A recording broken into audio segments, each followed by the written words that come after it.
के डिप्टी साहब के ऑफिस में केक काटी जाती है हिस्ट्री शीटरों के द्वारा।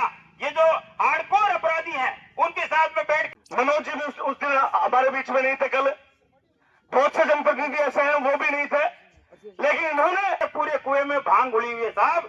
यहाँ तो दीपक मीणा से प्रताड़ित करके उसके परिवार से पैसे लिए गए हैं और वो दिक्कत पैदा की उन्होंने कि सच्चाई के लिए लड़ना, ईमानदारी के लिए। बच्चों के सपनों को अपना सपना समझकर करते हैं मेहनत और जीतते हैं विश्वास।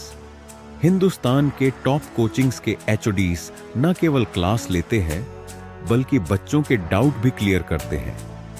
आज हर बच्चे की जबान पर है कि डीएस की फैकल्टी बहुत अच्छी है।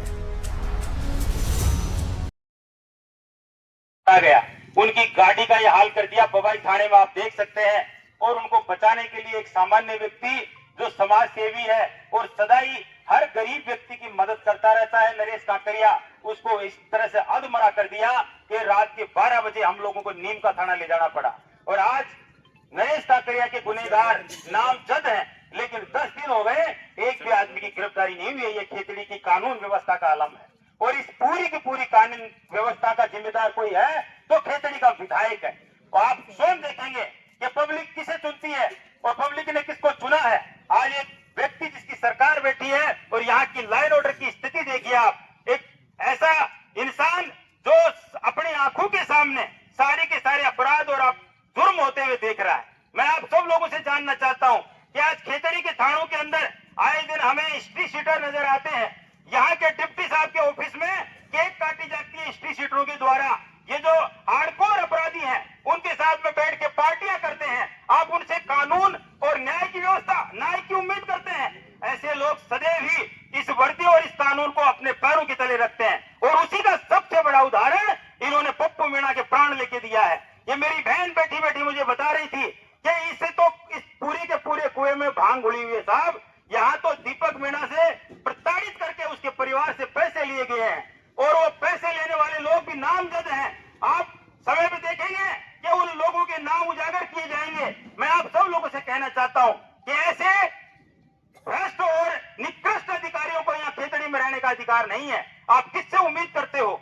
यहाँ हर आदमी पीड़ित नजर आ रहा है, वो देखता है कि ये वर्दी जो है मेरी रक्षा करेगी। या रक्षा नहीं होती, या कोई भी अगर न्याय पाना चाहता है तो उसको गुहार कोर्ट से लगानी पड़ती है। कोर्ट के द्वारा एफआईआर आती है और उस एफआईआर के ऊपर एक्शन करने में भी इनको बहुत जोर आता है। मैं यहाँ के एसपी महोदय से कहना चाहता हूँ कि इस निकृष्ट और नकारा अफसरों को तुरंत प्रभाव से खेतड़ी से हटाया जाए। ऐसे एसएचओ और ऐसे नकारा अफसरों की हमें जरूरत नहीं है। और इस पूरे के पूरे घटनाक्रम के अंदर अगर कोई सबसे बड़ा जिम्मेदार है तो यहाँ का उपखंड का डिप्टी एसपी है। उसके निर्देशन के अंदर, उसकी देखरेख के अंदर ये सारा का सारा घटनाक्रम हुआ और वो आदमी अपने आप को पाक साफ बता रहा है। मैं आपसे जानना चाहता हूं कि कोई कमांडेंट, कोई यहाँ का ऑफिसर ये कैसे कह सकता है कि मेरा कोई दोष नहीं है इसमें। आप स्वयं देखिए कि उसके बिना नॉलेज के कैसे किसी को गिरफ्तार किया जा सकता है, कैसे उसकी बिना गिरफ्तारी डाले उस आदमी को 8-8 दिन टॉर्चर करते हैं। और ऐसे ऐसे लोग टॉर्चर करते हैं जिनका पुलिस से कोई वास्ता नहीं है। हमारे पास पूरे साक्ष्य हैं और ये चीजें प्रूव की जाएंगी सरकारी एजेंसियों के सामने और जो गुनहगार हैं उनको सजा मिलेगी। और सजा ऐसी कड़ी से कड़ी सजा जो आने वाले समय में याद किया जाए कि अगर ऐसा कोई भी कृत्य करोगे तो आपको बख्शा नहीं जाएगा।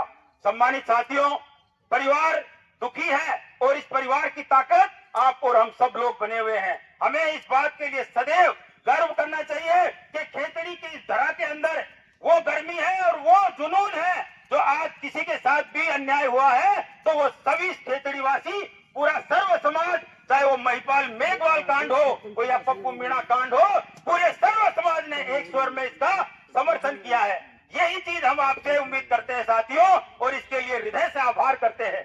सभी सम्मानित साथियों को मैं कहना चाहूंगा कि कमेटी के माध्यम से हमारे पीड़ित परिवार की मांगों को सरकार के सामने रखें और हम लोग प्रयास करें कि इस परिवार को जल्दी से जल्दी न्याय मिले। इन्हीं शब्दों के साथ आपका धन्यवाद, बहुत बहुत धन्यवाद। ये घटना जो मानवता को शर्मसार करती है, हमारी माता बहनें भी हमारे बीच में उपस्थित है और अंतरात्मा से आत्मसात करके ये महसूस किया है मैंने कि संघर्ष के पुरोधा हमारे भाई राजेंद्र जी घुट्टा भी हमारे बीच में है, और उनका तो मैं स्पेशल धन्यवाद ज्ञापित करना चाहूंगा इस मंच के माध्यम से कि आज मौजूद लोग, बहुत से लोग यहाँ आए हैं जिन्होंने मजबूती से अपनी उपस्थिति यहाँ दर्ज करवाई है और बारी बारी से अपनी बात भी रखी है और अपना आक्रोश भी उन्होंने प्रकट किया है। लेकिन मैं उनको स्पेशल धन्यवाद इसलिए देना चाहूंगा कि कल सारे लोग, बहुत से जनप्रतिनिधि जिसमें मैं भी शामिल हूं, मैं भी किसी काम से बहुत दूर था, 200-300 किलोमीटर दूर था, मनोज जी भी उस दिन हमारे बीच में नहीं थे। कल बहुत से जनप्रतिनिधि ऐसे हैं वो भी नहीं थे, लेकिन इन्होंने वो वेदना, वो पीड़ा को आत्मसात करते हुए ये जयपुर से चल के इस दीन दुखी परिवार के लिए यहाँ चल के आए और उस आवाज को एक रिवोल्ट पैदा किया, एक ताकत पैदा की उन्होंने कि सच्चाई के लिए लड़ना, ईमानदारी के लिए लड़ना और सत्य के लिए लड़ना कोई सीखे तो राजेंद्र घुट्टा से सीखे। उनका पुनः मैं धन्यवाद देना चाहूंगा कि उन्होंने वो आवाज यहाँ आके, कल बाबा साहब का यहाँ जयंती का कार्यक्रम था, इनके भी बहुत से कार्यक्रम लगे हुए थे, लेकिन उनको सारों को कैंसिल करके सबसे पहले उन्हें यह महसूस हुआ कि हमारा कोई भाई दीन दुखी है, किसी पीड़ा में है, हमारे लोगों के साथ में कुछ जाती हो रही है, कुछ गलत हो रहा है, तो ये सारे कार्यक्रम अपने